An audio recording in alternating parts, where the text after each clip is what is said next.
سکندر نے اس سے پوچھا۔ وہ خاموش رہا۔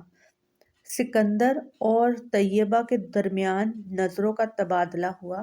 اگر تمہاری کہیں اور دلچسپی ہے تو ہمیں کوئی اعتراض نہیں، بلکہ ہمیں خوشی ہوگی وہاں تمہاری شادی کی بات کرتے ہوئے، اور یقیناً ہم تم پر بھی کوئی دباؤ نہیں ڈالیں گے اس سلسلے میں۔ سکندر نے نرمی سے کہا، میں بہت عرصے پہلے شادی کر چکا ہوں۔ ایک لمبی خاموشی کے بعد اس نے اسی طرح سر جھکائے ہوئے مدھے لہجے میں کہا۔ سکندر کو کوئی دشواری نہیں ہوئی یہ سمجھنے میں کہ اس کا اشارہ کس طرف تھا۔ ان کے چہرے پر یکدم سنجیدگی آ گئی۔ امامہ کی بات کر رہے ہو؟ وہ خاموش رہا۔ سکندر بہت دیر تک بے یقینی سے اسے دیکھتے رہے۔ اتنے عرصے سے اس لیے شادی نہیں کر رہے؟ سکندر کو جیسے ایک شوق لگا تھا۔ ان کا خیال تھا وہ اسے بھلا چکا تھا۔ آخر یہ 8 سال پرانی بات تھی۔ اب تک تو وہ شادی کر چکی ہوگی، اپنی زندگی آرام سے گزار رہی ہوگی۔ تمہاری اور اس کی شادی تو کب کی ختم ہو چکی۔ سکندر نے اس سے کہا، نہیں پاپا، اس کے ساتھ میری شادی ختم نہیں ہوئی۔ اس نے پہلی بار سر اٹھا کر کہا، تم نے اسے نکاح نامہ میں طلاق کا اختیار دیا تھا، اور مجھے یاد ہے تم اسے ڈھونڈنا چاہتے تھے تاکہ طلاق دے سکو۔ سکندر نے جیسے اسے یاد کروایا،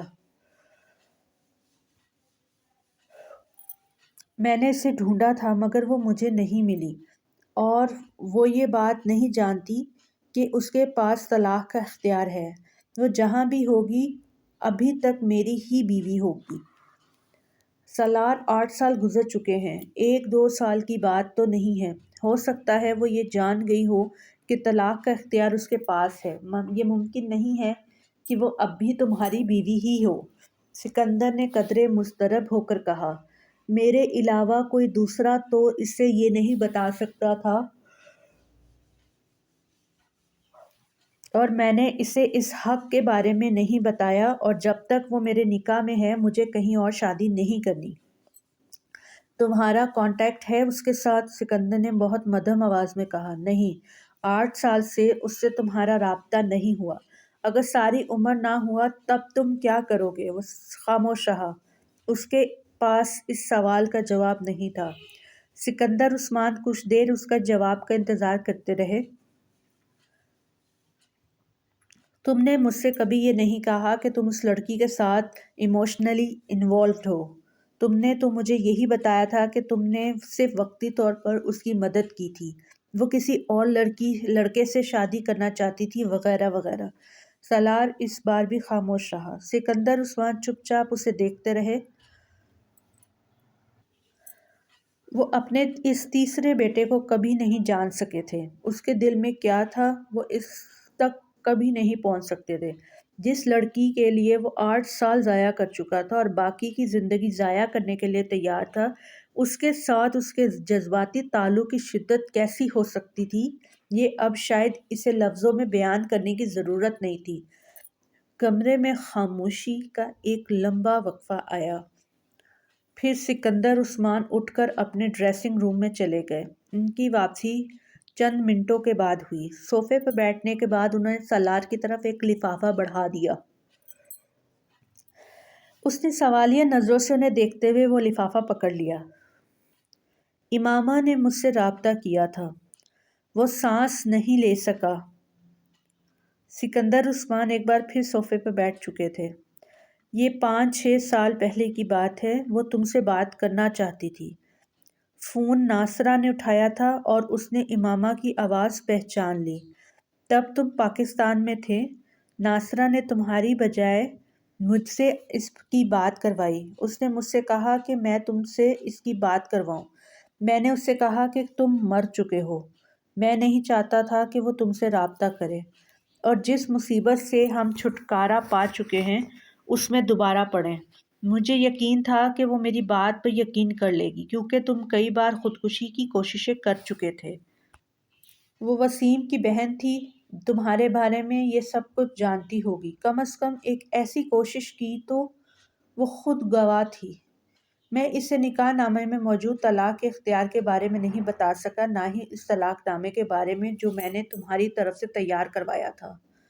تب جب میں نے امریکہ بھجوایا تھا تم سے ایک سادہ کاغذ پر سائن لیے تھے۔ میں چاہتا تھا کہ مجھے ضرورت پڑے تو میں خود ہی طلاق نامہ تیار کروا لوں۔ یہ قانونی یا جائز تھا کہ نہیں کہ اس کا پتہ نہیں، مگر میں نے اسے تیار کروا لیا تھا اور میں امامہ کو اس کے بارے میں بتانا چاہتا تھا اور اسے تمام پیپرز بھی دینا چاہتا تھا، مگر اس نے فون بند کر دیا۔ میں نے نمبر ٹریس آؤٹ کروایا، وہ کسی پی سی او کا تھا۔ اس کے کچھ دنوں بعد 20,000 کے کچھ ٹریولرز چیک مجھے اس نے ڈاک کے ذریعے بھجوائے۔ اس کے ساتھ ایک خط بھی تھا، شاید تم نے اسے کچھ رقم دی تھی، اس نے وہ واپس کی تھی۔ میں نے تمہیں اس لیے نہیں بتایا کیونکہ میں نہیں چاہتا تھا کہ تم دوبارہ اس معاملے میں انوالو ہو۔ میں امامہ کی فیملی سے خوفزدہ تھا، مجھے اندیشہ تھا کہ وہ تب بھی تمہاری طاق میں ہوں گے اور میں چاہتا تھا تم اپنا کیریئر بناتے رہو۔ وہ لفافہ ہاتھ میں پکڑے رنگ بدلتے ہوئے چہرے کے ساتھ سکندر عثمان کو دیکھتا رہا۔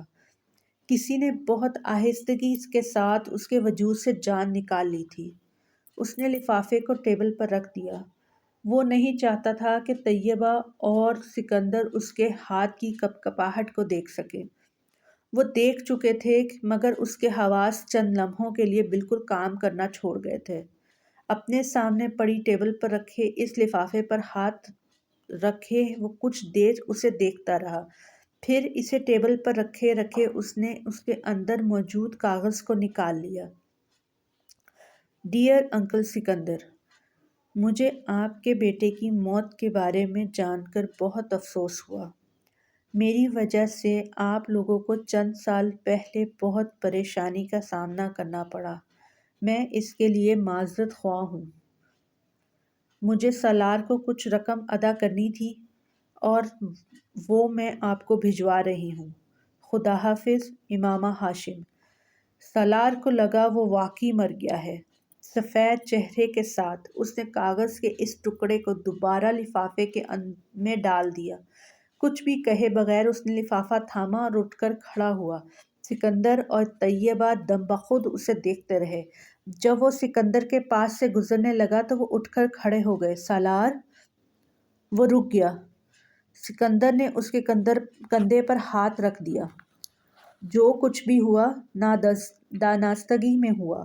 میں نہیں چاہتا تھا کہ اگر تم نے کبھی مجھے امامہ کے بارے میں اپنی فیلنگز بتائی ہوتی تو میں کبھی یہ سب نہ کرتا۔ میں اس سارے معاملے کو کسی اور طرح ہینڈل کرتا یا پھر اس کے ساتھ تمہارا رابطہ کروا دیتا۔ میرے بارے میں اپنے دل میں کوئی شکایت یا گلہ مت رکھنا۔ سالار نے سر نہیں اٹھایا، ان سے نظر نہیں ملائی، مگر سر کو ہلکی سی جنبش دی۔ اسے ان سے کوئی شکوہ نہیں تھا۔ سکندر نے اس کے کندھے سے ہاتھ ہٹا لیا۔ وہ تیزی سے کمرے سے نکل گیا۔ سکندر چاہتے تھے وہ وہاں سے چلا جائے۔ انہوں نے اس کے ہونٹوں کو کسی بچے کی طرح کپکپاتے دیکھا تھا۔ وہ بار بار انہیں بھینچ کر خود پر قابو پانے کی کوشش کر رہا تھا۔ چند منٹ اور وہاں رہتا تو شاید پھوٹ پھوٹ کر رونے لگتا۔ سکندر اپنے پچھتاوے میں مزید اضافہ نہیں چاہتے تھے۔ طیبہ نے اس ساری گفتگو میں کوئی مداخلت نہیں کی، مگر سالار کے باہر جانے کے بعد انہوں نے سکندر کے دل دہی کرنے کی کوشش کی۔ پریشان ہونے کی ضرورت نہیں ہے، آپ نے جو کچھ کیا اس کی بہتری کے لیے کیا، وہ سمجھ جائے گا۔ وہ سکندر کے چہرے سے ان کی ذہنی کیفیت کا اندازہ لگا سکتی تھی۔ سکندر ایک سگریٹ سلگاتے ہوئے کمرے میں چکر لگا رہا تھا۔ یہ میری زندگی کی سب سے بڑی غلطی تھی۔ مجھے سالار سے پوچھے بغیر یا اس کو بتائے بغیر یہ سب کچھ نہیں کرنا چاہیے تھا۔ مجھے امامہ سے اس طرح کا جھوٹ بھی نہیں بولنا چاہیے تھا۔ مجھے وہ بات ادھوری چھوڑ کر تعصب آمیز انداز میں ایک ہاتھ کو مٹھی کی صورت میں بھینچے ہوئے کھڑکی میں جا کر کھڑے ہو گئے۔ گاڑی بہت محتاط انداز میں اس سڑک پر پھسل رہی تھی۔ سالار کئی سال بعد پہلی بار اس سڑک پر رات کے اس پہر گاڑی چلا رہا تھا۔ وہ رات اس کی آنکھوں کے سامنے کسی فلم کی طرح چل رہی تھی۔ اسے لگا 8 سال اڑ کر غائب ہو گئے تھے۔ سب کچھ وہیں تھا، وہیں تھا۔ کوئی بڑی آہستگی سے اس کے برابر میں آ بیٹھا۔ اس نے اپنے آپ کو فریب کی گرفت میں آنے دیا، گردن موڑ کر برابر والی سیٹ کو نہیں دیکھا، الویژن کو حقیقت بننے دیا۔ جانتے بوجھتے کھلی آنکھوں کے ساتھ کوئی اب سستیوں کے ساتھ رو رہا تھا۔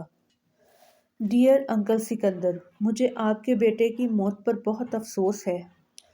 چند سال پہلے میری وجہ سے آپ کو بہت تکلیف اٹھانی پڑی۔ میں اس کے لیے آپ سے معذرت خواہ ہوں۔ مجھے سالار کو کچھ رقم ادا کرنی تھی، وہ اب میں آپ کو بھیج رہی ہوں۔ خدا حافظ، امامہ ہاشم۔ ایک بار پھر اس خط کی تحریر اس کے ذہن میں گونجنے لگی تھی۔ وہ سکندر عثمان کے پاس سے آ کر بہت دیر تک خط لیے اپنے کمرے میں بیٹھا رہا۔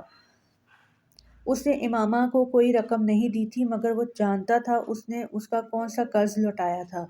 موبائل فون کی قیمت اور اس کے بلز۔ وہ خالی الذہنی کے عالم میں اپنے بیڈ پر بیٹھے نیم تاریک کمرے کی کھڑکیوں سے باہر اس کے گھر کی عمارت کو دیکھتا رہا۔ ساری دنیا یکدم جیسے ہر زندہ شے سے خالی ہو گئی تھی۔ اس نے خط پر تاریخ پڑھی، وہ امامہ کے گھر سے جانے کے تقریباً 2.5 سال بعد بھیجا گیا تھا۔ 2.5 سال کے بعد اگر وہ 20,000 روپے اسے بھجوا رہی تھی تو اس کا مطلب تھا وہ خیریت سے تھی۔ کم از کم اس کے امامہ کے بارے میں بدترین اندیشے درست ثابت نہیں ہوئے تھے۔ اسے خوشی تھی، لیکن اگر اس نے یہ سمجھ لیا تھا کہ سالار مر چکا تھا تو پھر وہ اس کی زندگی سے بھی نکل گیا تھا، اور اس کا کیا مطلب تھا وہ یہ بھی جانتا تھا۔ کئی گھنٹے وہ اسی طرح وہیں بیٹھا رہا، پھر پتہ نہیں اس کے دل میں کیا آیا، اپنا بیگ پیک کر کے وہ گھر سے نکل آیا۔ اور اب وہ اس سڑک پر تھا، اسی دھند میں، اسی موسم میں، سب کچھ جیسے دھواں بن رہا تھا۔ یا پھر دھند چند گھنٹوں کے بعد وہ اسی ہوٹل نما سروس اسٹیشن کے پاس جا پہنچا۔ اس نے گاڑی روک لی۔ دھند میں ملفوف وہ عمارت اب بالکل بدل چکی تھی۔ گاڑی کو موڑ کر وہ سڑک سے اتار کر اندر لے آیا، پھر دروازہ کھول کر نیچے اتر آیا۔ 8 سال پہلے کی طرح آج بھی وہاں خاموشی کا راج تھا، صرف لائٹس کی تعداد پہلے سے زیادہ تھی۔ اس نے ہارن نہیں دیا، اس لیے اندر سے کوئی نہیں نکلا۔ برآمدے میں اب وہ پانی کا ڈرم نہیں تھا۔ وہ برآمدے سے گزرتے ہوئے اندر جانے لگا، تبھی اندر سے ایک شخص نکل آیا۔ اس سے پہلے کہ وہ کچھ کہتا، سالار نے اسے کہا، میں چائے پینا چاہتا ہوں۔ اس نے جمائی لی اور واپس مڑ گیا۔ آ جائیں۔ سالار اندر چلا گیا۔ یہ وہی کمرہ تھا، مگر اندر سے کچھ بدل چکا تھا۔ پہلے کی نسبت میزوں اور کرسیوں کی تعداد زیادہ تھی، اور کمرے کی حالت بھی بہت بہتر ہو چکی تھی۔ چائے لیں گے یا ساتھ کچھ اور بھی؟ اس آدمی نے مڑ کر اچانک پوچھا۔ صرف چائے۔ سالار ایک کرسی کھینچ کر بیٹھ گیا۔ آدمی کاؤنٹر کے عقب میں اب سٹوو جلانے میں مصروف ہو چکا تھا۔ آپ کہاں سے آئے ہیں؟ اسے چائے کے لیے کیتلی اوپر رکھتے ہوئے سالار سے پوچھا۔ جواب نہیں آیا۔ اس شخص نے گردن موڑ کر دیکھا۔ چائے پینے کے لیے آنے والا وہ شخص کمرے کے ایک کونے میں نظریں جمائے بیٹھے ہوئے تھا، بالکل پتھر کے کسی مجسمے کی طرح بے حس و حرکت۔ وہ نماز پڑھ کر اس کے بالمقابل میز کے دوسری جانب کرسی پر آ بیٹھی تھی۔ کچھ کہے بغیر اس نے میز پر پڑا چائے کا کپ اٹھایا اور اسے پینے لگی۔ لڑکا تب تک برگر لے آیا تھا اور اب ٹیبل پر برگر رکھ رہا تھا۔ سالار تیکھی نظروں کے ساتھ اس برگر کی پلیٹ کو دیکھ رہا تھا جو اس کے سامنے رکھی جا رہی تھی۔ جب لڑکے نے پلیٹ رکھ دی تو سالار نے کانٹے کے ساتھ برگر کا اوپر والا حصہ اٹھایا اور تنقیدی نظروں سے فلنگ کا جائزہ لیا۔ پھر چھری اٹھا کر اس نے لڑکے سے کہا، جواب امامہ کے برگر کی پلیٹ اس کے سامنے رکھ چکا تھا۔ یہ شامی کباب ہے۔ وہ فلنگز کی اوپر والی تہہ کو الگ کر رہا تھا۔ یہ آملیٹ ہے۔ اس نے نیچے موجود آملیٹ کی چھری کی مدد سے تھوڑا اونچا کیا۔ اور یہ کیچپ؟ تو چکن کہاں ہے؟ اس نے تمہیں چکن برگر لانے کو کہا تھا نا؟ اس نے اکھڑ لہجے میں لڑکے سے کہا۔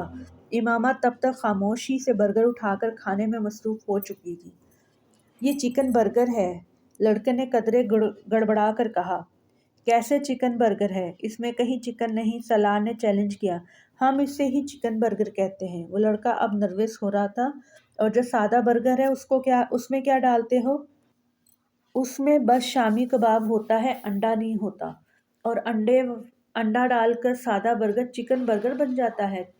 چونکہ انڈے سے مرغی نکلتی ہے اور مرغی کے گوشت کو چکن کہتے ہیں، اس لیے ڈائریکٹلی نہیں تو انڈائریکٹلی یہ چکن برگر بنتا ہے۔ سالار نے بڑی سنجیدگی سے کہا۔ وہ لڑکا سیانے انداز میں ہنسا۔ امامہ ان دونوں کی گفتگو پر توجہ دیے بغیر ہاتھ میں پکڑا برگر کھانے میں مصروف تھی۔ ٹھیک ہے جاؤ، سالار نے کہا۔ لڑکے نے یقیناً سکون کا سانس لیا اور وہاں سے غائب ہو گیا۔ چھری اور کانٹے کو رکھ کر سالار نے بائیں ہاتھ سے برگر کو اٹھا لیا۔ برگر کھاتے ہوئے امامہ نے پہلی بار پلیٹ سے سالار کے ہونٹوں تک بائیں ہاتھ میں پکڑے ہوئے برگر کے سفر کو تعجب آمیز نظروں سے دیکھا، اور یہ تعجب ایک لمحے میں غائب ہو گیا تھا۔ وہ ایک بار پھر برگر کھانے میں مصروف تھی۔ سالار نے اپنے برگر کو دانتوں سے کاٹا اور ایک لمحے کے لیے منہ چلایا اور پھر برگر کو اپنی پلیٹ میں اچھال دیا۔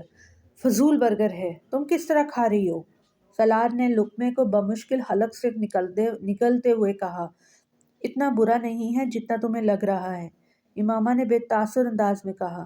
ہر چیز میں تمہارا سٹینڈرڈ بڑا لو ہے امامہ، وہ چاہے برگر ہو یا شوہر۔ برگر کھاتے ہوئے امامہ کا ہاتھ رک گیا۔ سالار نے اس کے سفید چہرے کو ایک پل میں سرخ ہوتے دیکھا۔ سالار کے چہرے پر ایک تپا دینے والی مسکراہٹ آئی۔ میں جلال انصر کی بات کر رہا ہوں، اس نے جیسے امامہ کو یاد دلایا۔ تم ٹھیک کہتے ہو، امامہ نے پرسکون لہجے میں کہا۔ میرا سٹینڈرڈ واقعی بہت لو ہے۔ وہ ایک بار پھر برگر کھانے لگی۔ میں نے سوچا تم برگر میرے منہ پر دے مارو گی، سالار نے دبی مسکراہٹ کے ساتھ کہا۔ میں رزق جیسی نعمت کو کیوں ضائع کروں گی؟ یہ اتنا برا برگر نعمت ہے، اس نے تضحیک آمیز انداز میں کہا۔ اور کون کون سی نعمتیں ہیں اس وقت تمہارے پاس؟ انسان اللہ کی نعمتوں کا شکر ادا کر ہی نہیں سکتا۔ یہ میری زبان پر ذائقہ چکھنے کی جو حس ہے، یہ کتنی بڑی نعمت ہے۔ میں اگر کوئی چیز کھاتی ہوں تو میں اس کا ذائقہ محسوس کر سکتی ہوں۔ بہت سے لوگ اس نعمت سے بھی محروم ہوتے ہیں، اور ان لوگوں میں ٹاپ آف دی لسٹ سالار سکندر کا نام ہوگا، ہے نا؟ اس نے امامہ کی بات مکمل کرنے سے پہلے ہی تیز آواز میں اس کی بات کاٹی۔ سالار سکندر کم از کم اس طرح کی چیزیں کھا کے انجوائے نہیں کر سکتا۔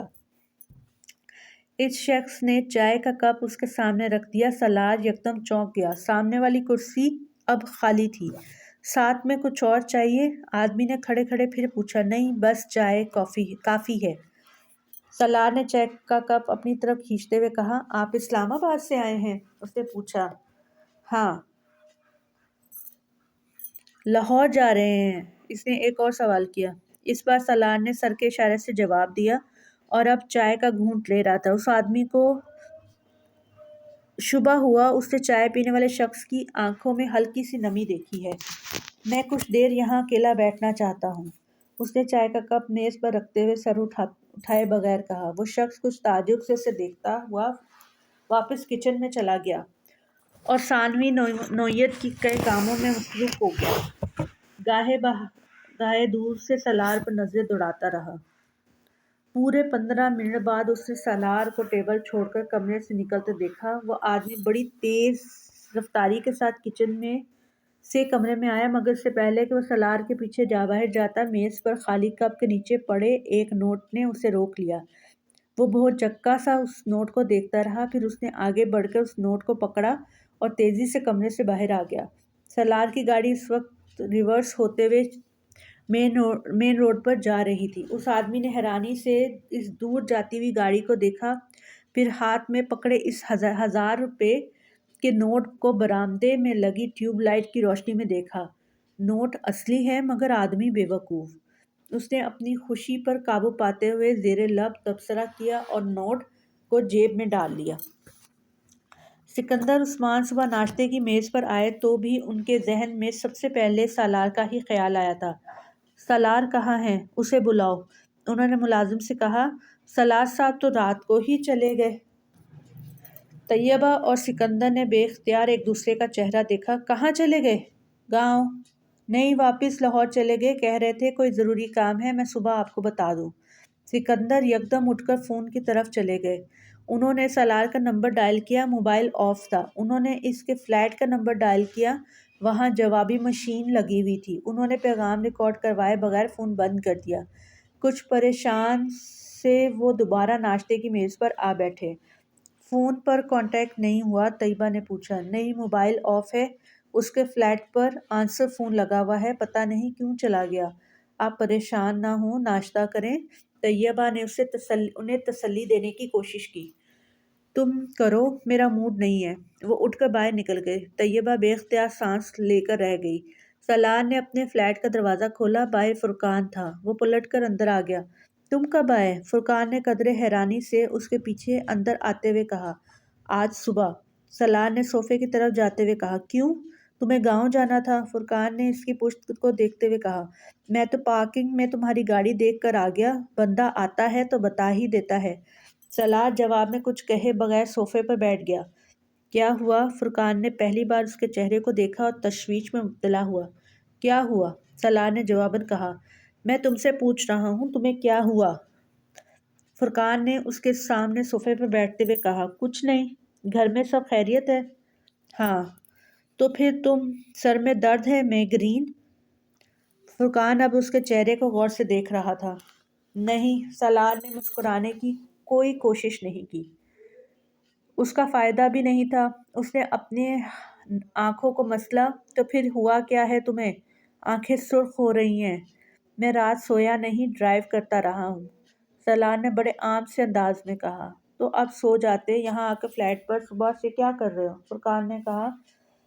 کچھ بھی نہیں۔ سوئے کیوں نہیں؟ نیند نہیں آ رہی؟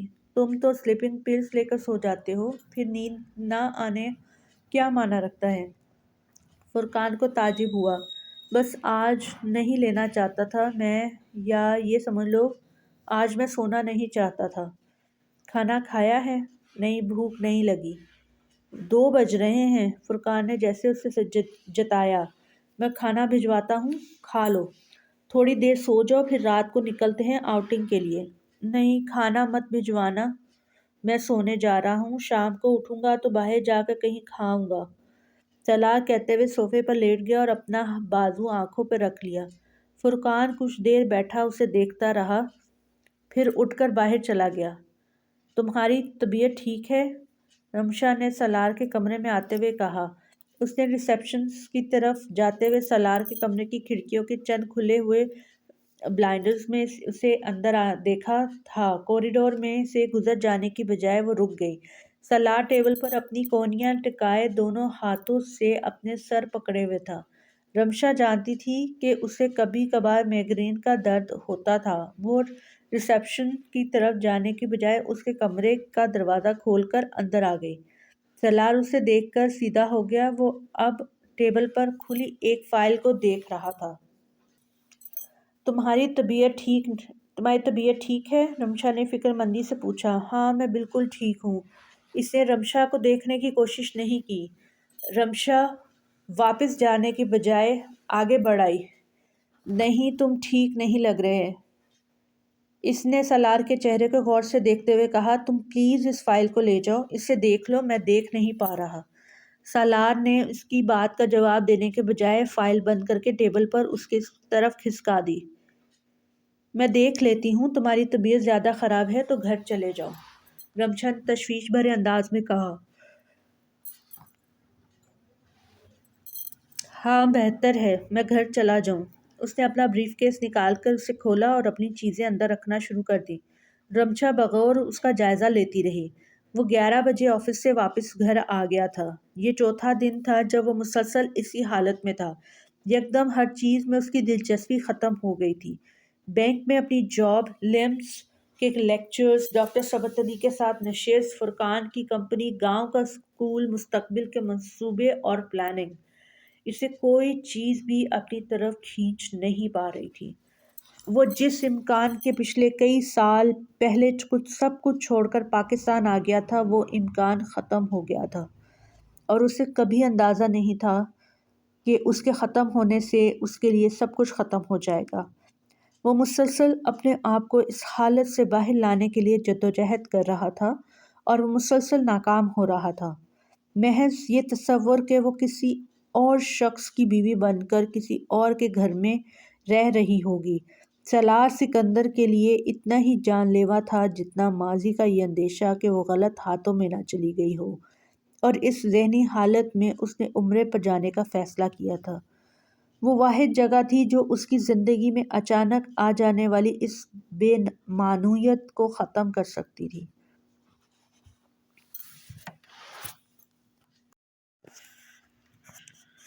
وہ احرام باندھے خانہ کعبہ کے صحن میں کھڑا تھا۔ خانہ کعبہ میں کوئی نہیں تھا، دور دور تک کسی وجود کا نشان نہیں تھا۔ رات کے پچھلے پہر آسمان پر چاند اور ستاروں کی روشنی نے صحن کے ماربل سے منعکس ہو کر وہاں کی ہر چیز کی ایک عجیب سی دودھیا روشنی میں نہلا دیا تھا۔ چاند اور ستاروں کے علاوہ وہاں اور کوئی روشنی نہیں تھی۔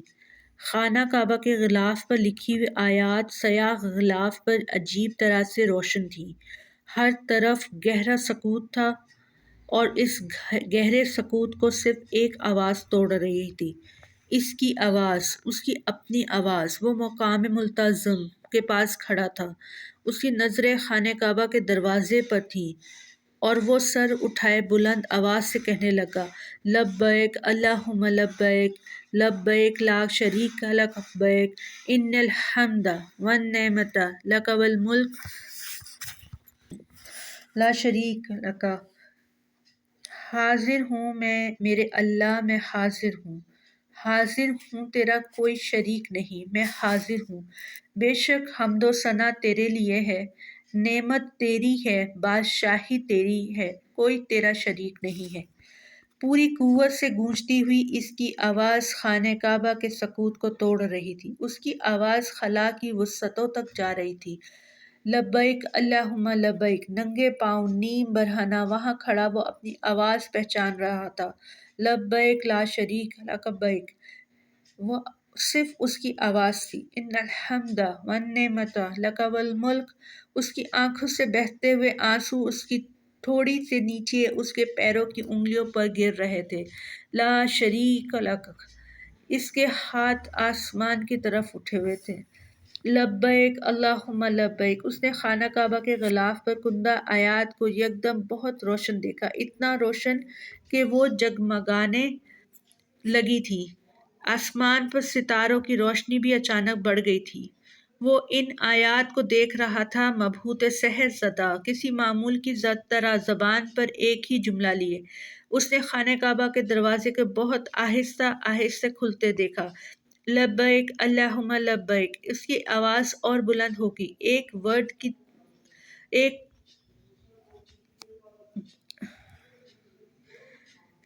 کی طرح، ایک سانس، ایک لے۔ لبیک لا شریک لک لبیک۔ اس وقت پہلی بار اس نے اپنی آواز میں کسی اور آواز کو مدغم ہوتے ہوئے محسوس کیا۔ ان الحمد والنعمت۔ اس کی آواز کی طرح وہ آواز بلند نہیں تھی، کسی سرگوشی کی طرح تھی، کسی گونج کی طرح، مگر وہ پہچان سکتا تھا وہ اس کی آواز کی گونج نہیں تھی، وہ کوئی اور آواز تھی۔ لک والملک۔ اس نے پہلی بار خانہ کعبہ میں اپنے علاوہ کسی اور کی موجودگی کو محسوس کیا۔ لا شریک لک لبیک۔ خانہ کعبہ کا دروازہ کھل رہا تھا۔ لبیک اللہم لبیک۔ وہ اس نسوانی آواز کو پہچانتا تھا۔ لبیک لا شریک لک۔ وہ اس کے ساتھ وہی الفاظ دہرا رہی تھی۔ لبیک ان الحمد والنعمت۔ آواز دائیں طرف نہیں تھی، بائیں طرف تھی۔ کہاں؟ اس کی پشت پر، چند قدم کے فاصلے پر۔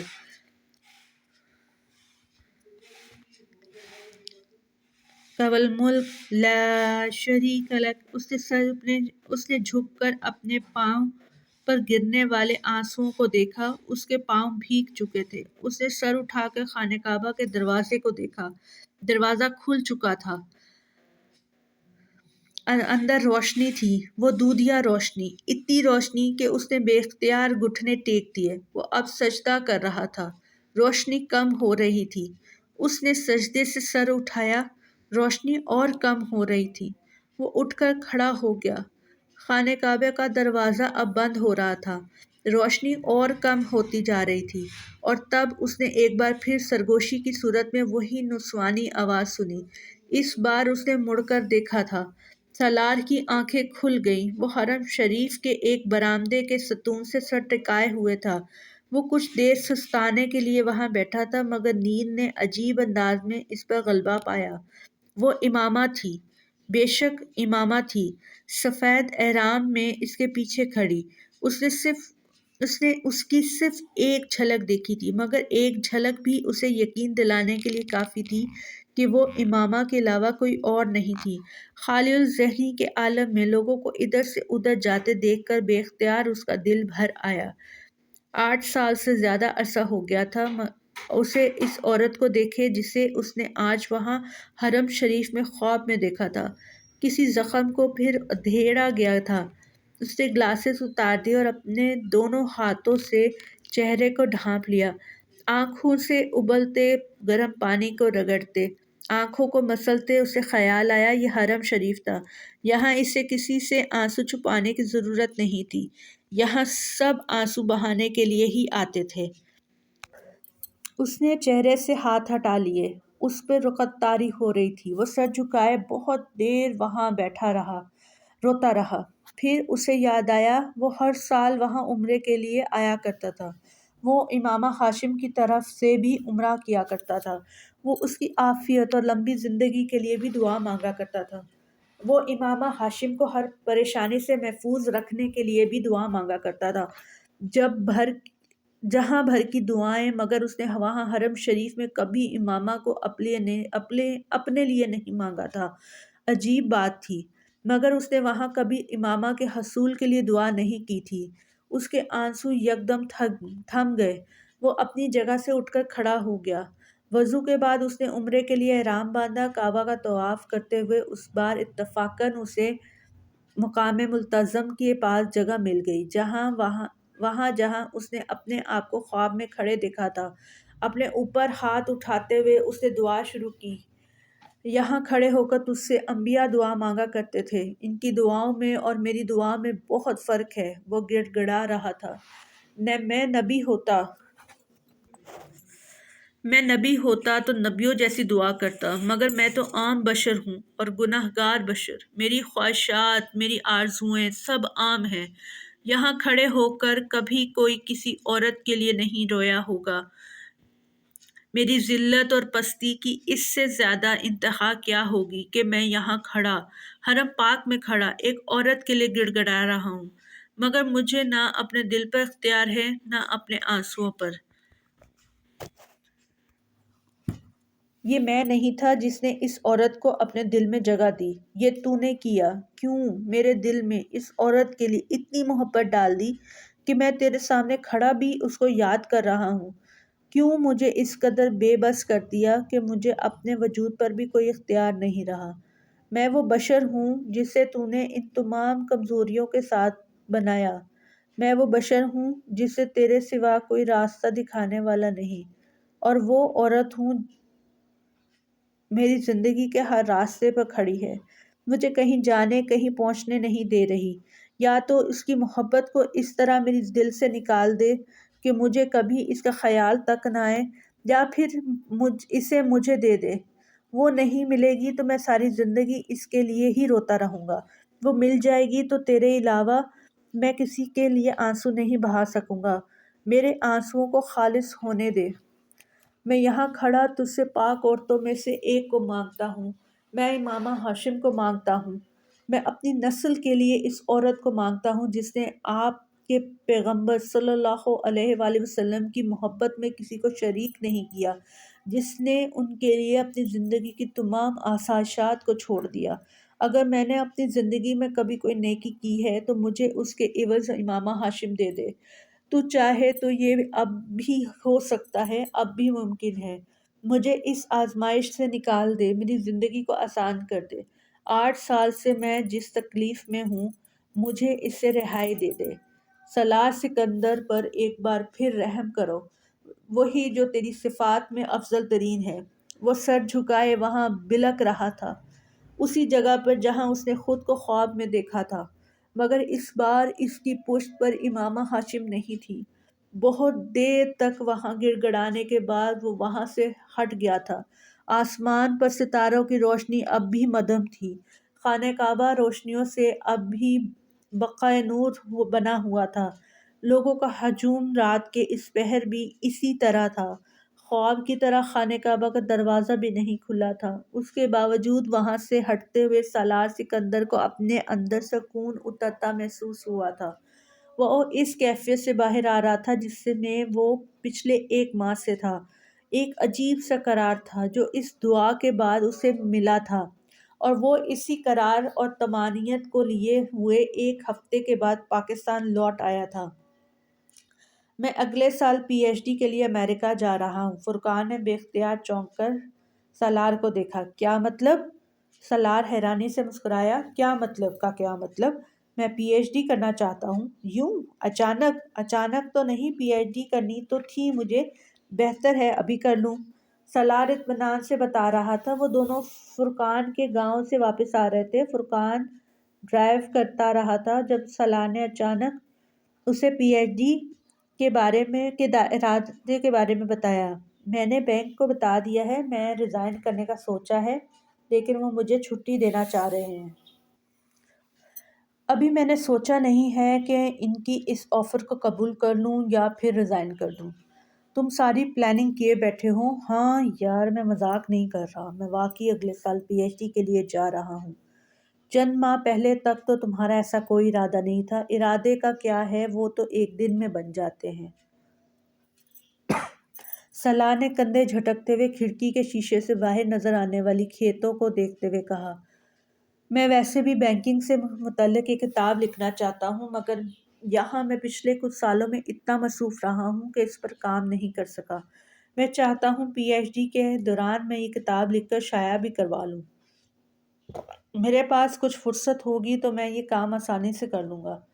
فرقان کچھ دیر خاموشی سے گاڑی ڈرائیو کرتا رہا، پھر اس نے کہا، اور اسکول، اس کا کیا ہوگا؟ اس کا کچھ نہیں ہوگا، یہ ایسے ہی چلتا رہے گا، اس کا انفراسٹرکچر بھی بہتر ہوتا جائے گا۔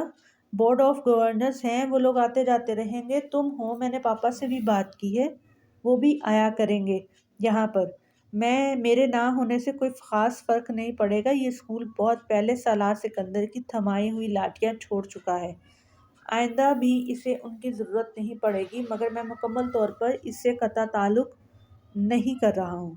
میں اس کو دیکھتا رہوں گا، میری مدد کی ضرورت پڑی تو آ جایا کروں گا۔ پہلے بھی تو ایسا ہی کیا کرتا تھا۔ وہ اب تھرمس میں سے چائے کپ میں ڈال رہا تھا۔ پی ایچ ڈی کے بعد کیا کرو گے؟ فرقان نے سنجیدگی سے پوچھا۔ واپس آؤں گا، پہلے کی طرح یہیں پر کام کروں گا، ہمیشہ کے لیے نہیں جا رہا۔ سالار نے مسکراتے ہوئے اس کے کندھے کو تھپکا۔ کیا چند سال بعد نہیں جا سکتے تم؟ نہیں، جو کام آج ہونا چاہیے اسے آج ہی ہونا چاہیے۔ میرا موڈ ہے آگے بڑھنے کا۔ چند سال بعد شاید خواہش نہ رہے۔ سالار نے چائے کے گھونٹ لیتے ہوئے کہا۔ وہ اب بائیں ہاتھ سے ریڈیو کو ٹیون کرنے میں مصروف تھا۔ روٹری کلب والے اگلے ویکینڈ پر ایک فنکشن کر رہے ہیں، میرے پاس انویٹیشن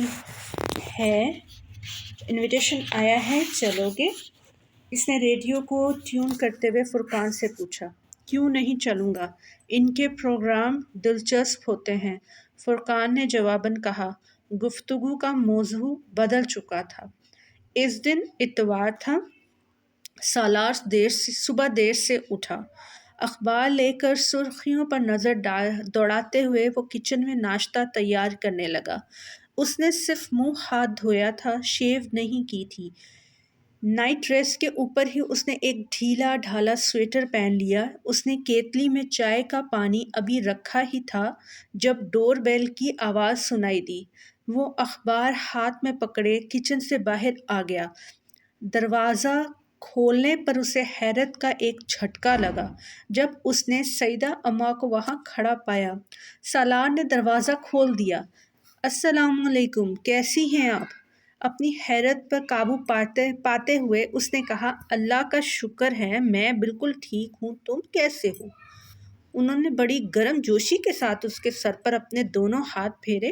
میں بھی ٹھیک ہوں، آپ اندر آئیے، اس نے مسکراتے ہوئے کہا۔ ٹھیک لگ تو نہیں رہے ہو، کمزور ہو گئے ہو، چہرہ بھی کالا ہو رہا ہے۔ انہوں نے اپنی اینک کے شیشوں کے پیچھے سے اس کے چہرے پر غور کیا۔ رنگ کالا نہیں ہوا، میں نے شیو نہیں کی۔ سالار نے بے اختیار اپنی مسکراہٹ روکی۔ وہ ان کے ساتھ چلتا ہوا اندر آ گیا۔ لو بھلا، شیو کیوں نہیں کی؟ اچھا داڑھی رکھنا چاہتے ہو؟ بہت اچھی بات ہے، نیکی کا کام ہے، بہت اچھا کر رہے ہو۔ وہ صوفے پر بیٹھے ہوئے بولی، نہیں اماں، داڑھی نہیں رکھ رہا ہوں، آج اتوار ہے، دیر سے اٹھا ہوں کچھ دیر پہلے ہی، اس لیے شیو نہیں کی۔ وہ ان کی بات پر محظوظ ہوا۔ دیر سے کیوں اٹھے ہو؟ بیٹا دیر سے نہ اٹھا کرو، صبح جلدی اٹھ کر فجر کی نماز پڑھا کرو۔ چہرے پر رونق آتی ہے، اسی لیے تو تمہارا چہرہ مرجھایا ہوا ہے۔ صبح نماز پڑھ کر بندہ قرآن پڑھے، پھر سیر کو چلا جائے، صحت بھی ٹھیک رہتی ہے اور اللہ بھی خوش رہتا ہے۔ سالار نے ایک گہرا سانس لیا۔ میں نماز پڑھ کر سویا تھا، صرف اتوار والے دن ہی دیر تک سوتا ہوں، ورنہ روز صبح وہی کرتا ہوں جو آپ کہہ رہی ہیں۔ وہ اس کی وضاحت پر بے حد خوش نظر آنے لگی۔ بہت اچھی بات ہے، اسی لیے تو تمہارا چہرہ چمک رہا ہے، رونق نظر آ رہی ہے۔ انہوں نے اپنے بیان میں ایک بار پھر تبدیلی کی۔ آپ کیا لیں گی؟ وہ اپنے چہرے پر کوئی تبصرہ نہیں سننا چاہتا تھا، اسی لیے اس نے موضوع بدلا۔ ناشتہ کریں گی؟ نہیں، میں ناشتہ کر کے آئی ہوں، صبح 6-7 بجے میں ناشتہ کر لیتی ہوں، 11 ساڑھے 11 تو میں دوپہر کا کھانا بھی کھا لیتی ہوں۔ انہوں نے اپنے معمولات سے آگاہ کیا۔ تو پھر دوپہر کا کھانا کھا لیں، 10:30 تو ہو رہے ہیں۔ نہیں، ابھی تو مجھے بھوک ہی نہیں ہے، تم میرے پاس آ کر بیٹھو، میں آتا ہوں ابھی۔ وہ ان کے انکار کے باوجود کچن میں آ گیا۔ پورے 6 ماہ سے تمہارا انتظار کر رہی ہوں، تم نے ایک بار بھی شکل نہیں دکھائی، حالانکہ وعدہ کیا تھا تم نے۔ اسے کچن میں ان کی آواز سنائی دی۔ میں بہت مصروف تھا اماں جی، اس نے اپنے لیے چائے تیار کرتے ہوئے کہا۔ لو، ایسی بھی کیا مصروفیت؟ ارے بچے مصروف وہ ہوتے ہیں جن کے بیوی بچے ہوتے ہیں، نہ تم نے گھر بسایا، نہ تم گھر والوں کے ساتھ رہ رہے ہو، پھر بھی کہتے ہو مصروف تھا۔ وہ ٹوسٹر سے سلائس نکالتے ہوئے ان کی بات پر مسکرایا۔ اب یہی دیکھو، یہ تمہارے کرنے کے کام تو نہیں ہیں؟ وہ اسے چائے کی ٹرے لاتے دیکھ کر خفگی سے بولی۔ میں تو کہتی ہوں یہ کام مرد کے کرنے والے ہی نہیں ہیں۔ وہ کچھ کہے بغیر مسکراتے ہوئے میز پر برتن رکھنے لگا۔ اب دیکھو، بیوی ہوتی تو یہ کام بیوی کر رہی ہوتی، مرد اچھا لگتا ہی نہیں ایسے کام کرتے ہوئے۔ آپ ٹھیک کہتی ہیں اماں جی، مگر اب مجبوری ہے، اب بیوی نہیں ہے تو کیا کیا جا سکتا ہے؟ سالار نے چائے کا کپ ان کی طرف بڑھاتے ہوئے کہا۔ انہیں اس کی بات پر جھٹکا سا لگا۔ یہ کیا بات ہوئی؟ کیا کیا جا سکتا ہے؟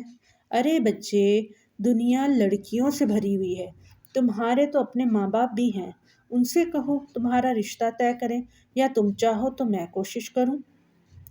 سالار کو یکدم صورتحال کی سنگینی کا احساس ہونے لگا۔ نہیں اماں جی، آپ چائے پئیں، میں بہت خوش ہوں اپنی زندگی سے۔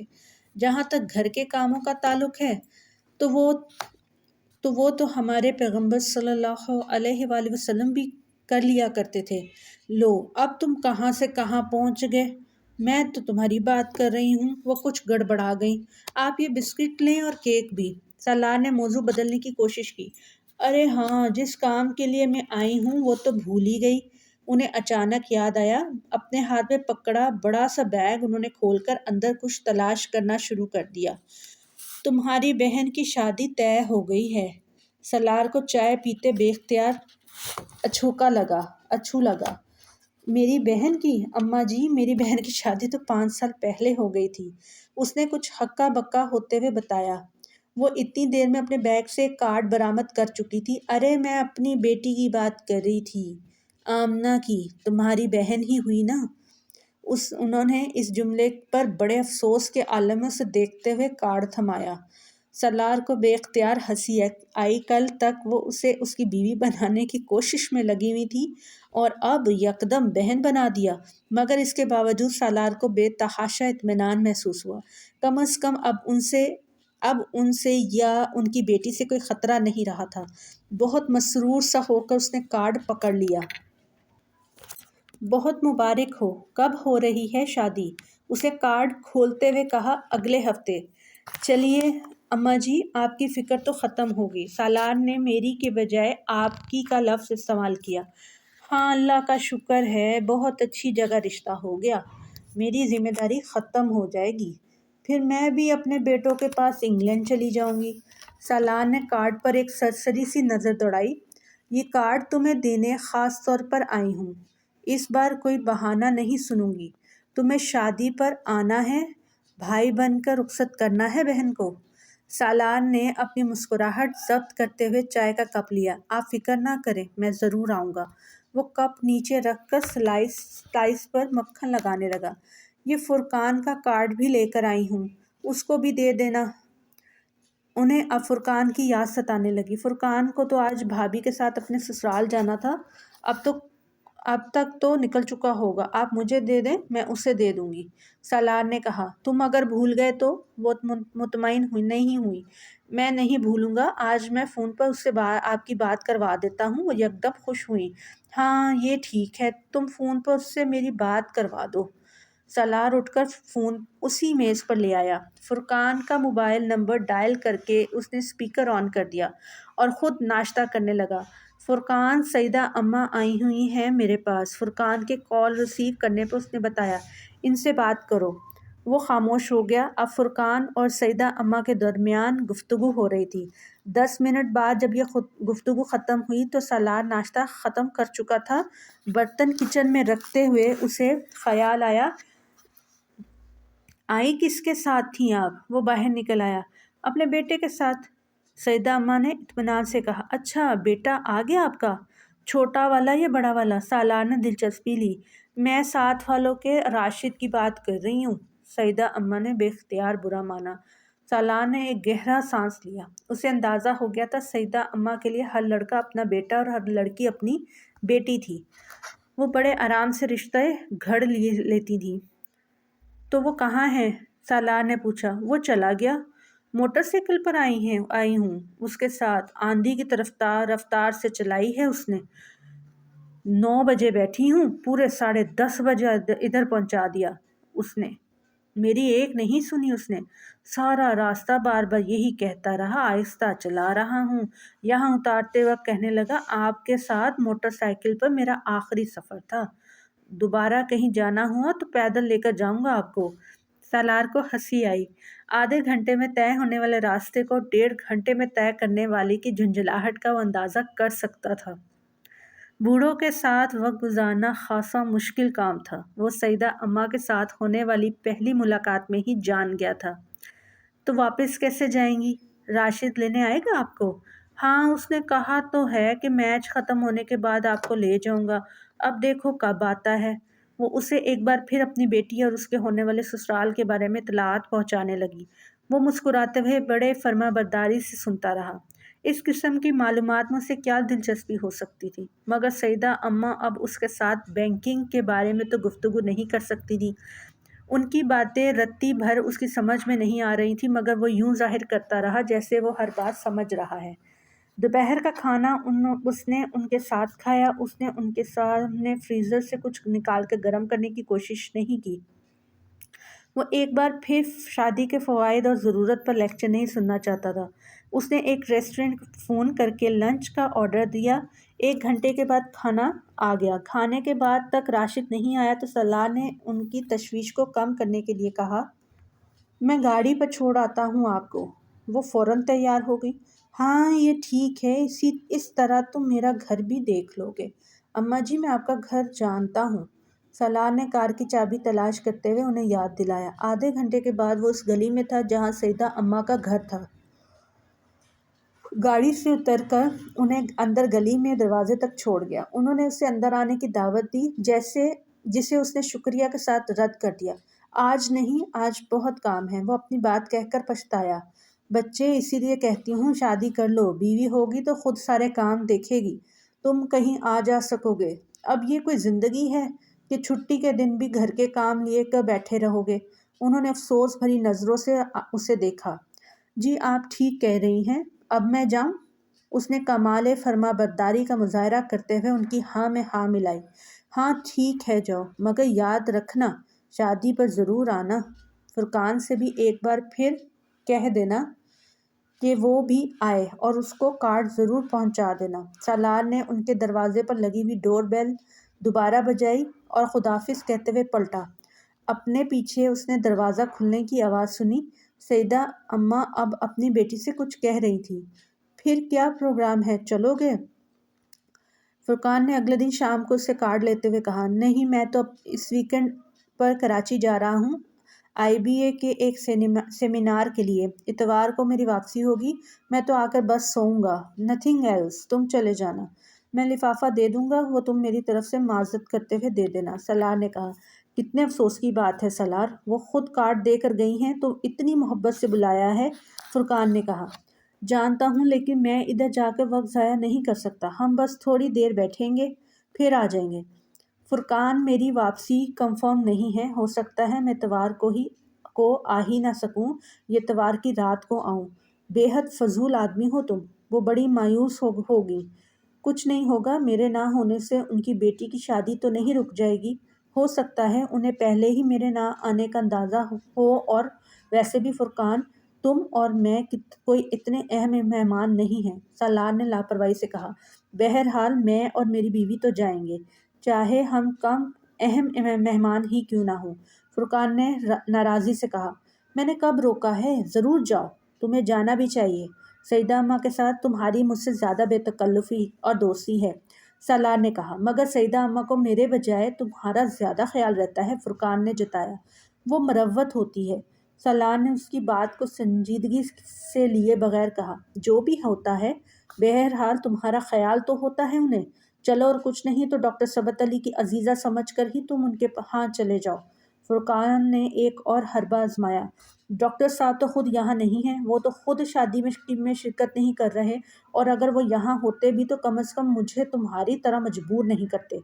اچھا، میں بھی نہیں کرتا تمہیں مجبور، تمہیں جانا چاہیے، تم مت جاؤ۔ فرقان نے کہا، نہیں جانا چاہتے تو مت جاؤ، فرقان نے کہا۔ سالار ایک بار پھر اپنے لیپ ٹاپ کے ساتھ مصروف ہو چکا تھا۔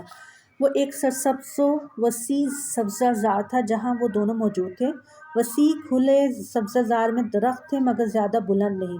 خوبصورت پھولدار جھاڑیاں تھیں، چاروں طرف خاموشی تھی۔ وہ دونوں کسی درخت کے سائے میں بیٹھنے کے بجائے ایک پھولدار جھاڑی کے قریب کھلی دھوپ میں بیٹھے تھے۔ امامہ اپنے گھٹنوں کے گرد بازو لپیٹے ہوئے بیٹھی تھی اور وہ گھاس پر چت لیٹا ہوا تھا، اس کی آنکھیں بند تھیں۔ ان دونوں کے جوتے کچھ فاصلے پر پڑے ہوئے تھے۔ امامہ نے اس بار خوبصورت سفید چادر اوڑھی ہوئی تھی۔ ان دونوں کے درمیان گفتگو ہو رہی تھی۔ امامہ اس سے کچھ کہتے ہوئے دور کسی چیز کو دیکھ رہی تھی۔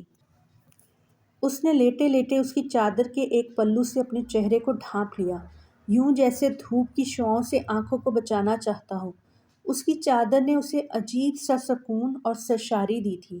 امامہ نے چادر کے سرے کو اس کے چہرے سے ہٹانے یا کھینچنے کی کوشش نہیں کی۔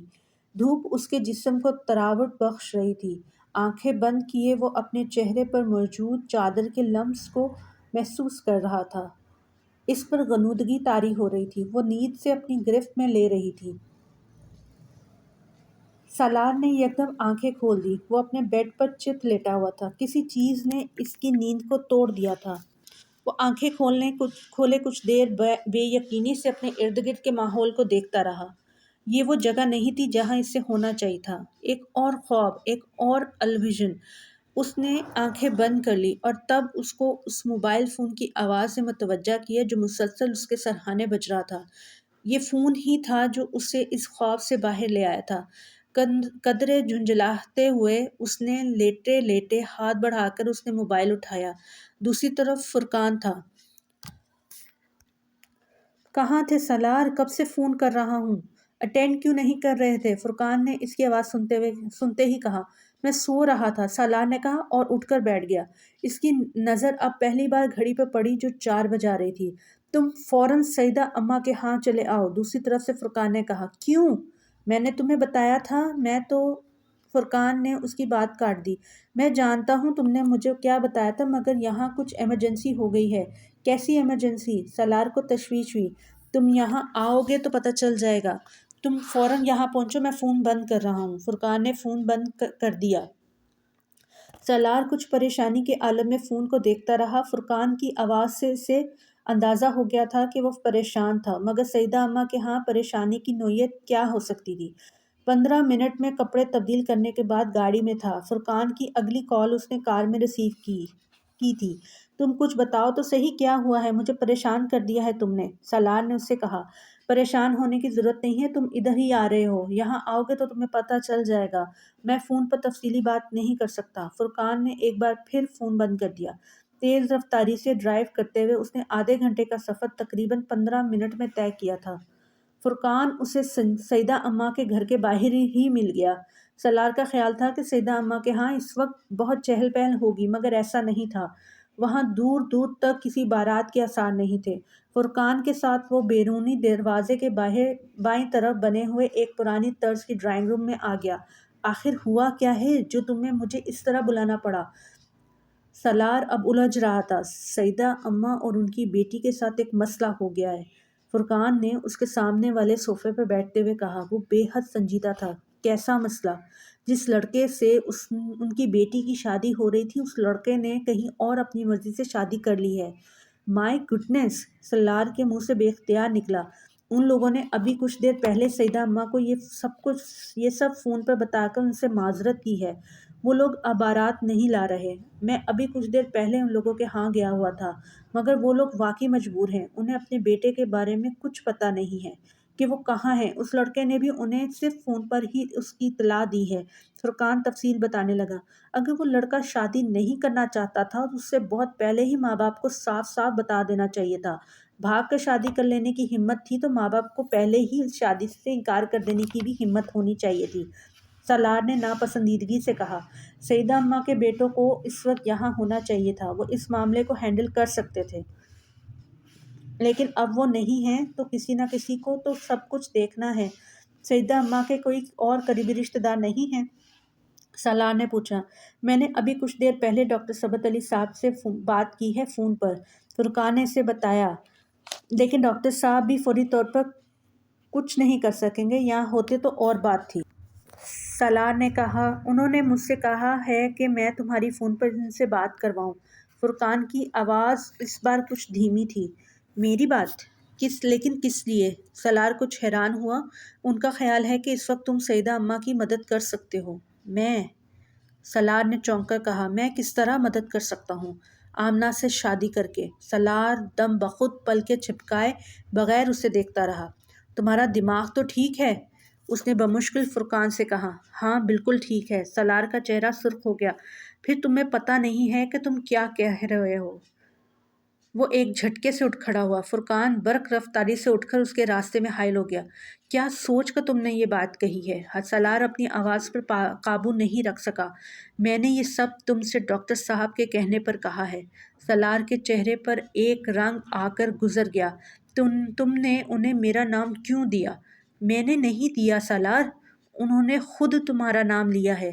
انہوں نے مجھ سے کہا تھا کہ میں تم سے درخواست کروں کہ میں اس وقت سیدہ اماں کی بیٹی سے شادی کر کے اس کی مدد کروں۔ کسی نے سالار کے پیروں کے نیچے سے زمین کھینچی تھی یا سر سے آسمان، اسے اندازہ نہیں ہوا۔ وہ پلٹ کر واپس صوفے پر بیٹھ گیا۔ میں شادی شدہ ہوں فرقان، تم نے انہیں بتایا؟ ہاں، میں نے انہیں بتا دیا تھا کہ تم نے کئی سال پہلے ایک لڑکی سے نکاح کیا تھا، مگر پھر وہ لڑکی دوبارہ تمہیں نہیں ملی۔ پھر وہ اس کے باوجود یہی چاہتے ہیں کہ تم آمنہ سے شادی کر لو۔ فرقان، میں… وہ بات کرتے کرتے رک گیا۔ اور امامہ؟ اس کا کیا ہوگا؟ تمہاری زندگی میں امامہ کہیں نہیں ہے، تو اتنے سالوں میں کون جانتا ہے وہ کہاں ہے بھی کہ نہیں؟ فرقان! سالار نے ترشی سے اس کی بات کاٹی۔ اس بات کو رہنے دو کہ وہ ہے یا نہیں، مجھے صرف یہ بتاؤ کہ اگر کل امامہ آ جاتی ہے تو کیا ہوگا؟ تم یہ بات ڈاکٹر صاحب سے کہو، فرقان نے کہا۔ نہیں، تم یہ سب کچھ سیدہ اماں کو بتاؤ، آمنہ کو بتاؤ۔ ضروری تو نہیں ہے کہ وہ ایک ایسے شخص کو قبول کر لے جس کی پہلے سے ہی ایک بیوی ہے۔ ایسا ہوتا تو پھر اسی لڑکے کو قبول کر لیتی جس نے کہیں اور شادی کر لی ہے۔ وہ اگر بارات لے کر آ جاتا تو شاید یہ بھی ہو جاتا۔ مسئلہ تو یہی ہے کہ وہ آمنہ سے دوسری شادی پر بھی تیار نہیں ہے۔ اسے ڈھونڈا جا سکتا ہے، ہاں ڈھونڈا جا سکتا ہے، لیکن یہ کام اس وقت نہیں ہو سکتا۔ ڈاکٹر صاحب نے آمنہ کے لیے غلط انتخاب کیا ہے۔ میں آمنہ کو کیا دے سکتا ہوں؟ میں تو اس آدمی سے بھی بدتر ہوں جو ابھی اسے چھوڑ گیا ہے، سالار نے بے چارگی سے کہا۔ سالار، انہیں اس وقت کسی کی ضرورت ہے۔ ضرورت کے وقت صرف وہی آدمی سب سے پہلے ذہن میں آتا ہے جو سب سے زیادہ قابل اعتبار ہو۔ تم زندگی میں اتنے بہت سے لوگوں کی مدد کرتے آ رہے ہو، کیا ڈاکٹر ثبت علی صاحب کی مدد نہیں کر سکتے؟ میں نے لوگوں کی پیسے سے مدد کی ہے۔ ڈاکٹر صاحب مجھ سے پیسہ نہیں مانگ رہے۔ اس سے پہلے کہ فرقان کچھ کہتا اس کے موبائل پر کال آنے لگی تھی۔ اس نے نمبر دیکھ کر موبائل سالار کی طرف بڑھا دیا۔ ڈاکٹر صاحب کی کال آ رہی ہے۔ سالار نے ستے ہوئے چہرے کے ساتھ موبائل پکڑ لیا۔ وہاں بیٹھے موبائل کان سے لگائے سالار کو پہلی بار احساس ہو رہا تھا کہ زندگی میں ہر بات ہر شخص سے نہیں کہی جا سکتی۔ وہ جو کچھ فرقان سے کہہ سکتا تھا وہ ان سے اونچی آواز میں بات نہیں کر سکتا تھا، انہیں دلائل دے سکتا تھا، نہ بہانے بنا سکتا تھا۔ انہوں نے مخصوص نرم لہجے میں اس سے درخواست کی تھی، اگر آپ اپنے والدین سے اجازت لے سکیں تو آمنہ سے شادی کر لیں، وہ میری بیٹی جیسی ہے۔ آپ سمجھیں، میں اپنی بیٹی کے لیے آپ سے درخواست کر رہا ہوں، آپ کو تکلیف دے رہا ہوں، لیکن میں ایسا کرنے کے لیے مجبور ہوں۔ آپ جیسا چاہیں گے میں ویسا ہی کروں گا، اس نے مدھم آواز میں ان سے کہا۔ آپ مجھ سے درخواست نہ کریں، آپ مجھے حکم دیں، اس نے خود کو کہتے پایا تھا۔ فرقان تقریباً 10 منٹ کے بعد اندر آیا۔ سالار موبائل فون ہاتھ میں پکڑے گمسم فرش پر نظریں جمائے ہوئے تھا۔ ڈاکٹر صاحب سے بات ہو گئی تمہاری؟ فرقان نے اس کے بالمقابل ایک کرسی پر بیٹھے ہوئے مدھم آواز میں اس سے پوچھا۔ سالار نے سر اٹھا کر اسے دیکھا، پھر کچھ کہے بغیر سینٹر ٹیبل پر اس کا موبائل رکھ دیا۔ میں رخصتی ابھی نہیں کرواؤں گا، بس نکاح کافی ہے، اس نے چند لمحوں بعد کہا۔ وہ اپنے ہاتھوں کی لکیروں کو دیکھ رہا تھا۔ فرقان کو بے اختیار اس پر ترس آیا۔ وہ مقدر کا شکار ہونے والا پہلا انسان نہیں تھا۔